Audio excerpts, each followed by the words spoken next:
இப்போ மனம் வந்து ஆசைப்படும், ஆசை பக்கம் போகாதே, ஆசையை கொன்று விடு அப்படின்றதெல்லாம் தான் கேள்விப்படுறோம்.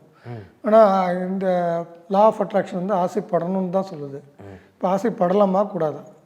இந்த மனம் சம்பந்தப்பட்ட விஷயங்கள், முயற்சி சம்பந்தப்பட்ட விஷயங்கள், திருமணம் சம்பந்தப்பட்ட விஷயங்கள், பாக்கியம்னு சொல்லப்படுகின்ற ஆன்மீகம் சம்பந்தப்பட்ட விஷயங்கள், அதே மாதிரி பேராசைன்னு சொல்லப்படுகின்ற விஷயங்கள், இந்த மாதிரி விஷயங்கள்லாம் ஆசைப்படலாமா அப்படின்னா கண்டிப்பாக ஆசைப்பட வேண்டும். பொருள் இல்லாத ஒரு விஷயத்துக்கு ஆசைப்படலாமா? ஆசைப்பட வேண்டும். பொருள் சம்பந்தப்பட்ட விஷயத்துக்கு எப்போவுமே இந்த மனசு ஆசையே படக்கூடாதுன்னு சொல்லுவோம் நம்ம. பொருள் சம்பந்தப்பட்ட விஷயங்கள் எல்லாமே வந்து ஆட்டோமேட்டிக்காக நமக்கு வரக்கூடிய தன்மை இருக்குமா? இப்போ 2ஆம் பாவம்னு சொல்லுவோம் நம்ம. அதே மாதிரி 10ஆம் பாவம், இதெல்லாமே கர்ம பாவம்னு சொல்லுவோம். 10ஆம் பாவம் இது ஆட்டோமேட்டிக்காக வரக்கூடிய தன்மை இந்த ஜாதகத்திலே இருக்கும்.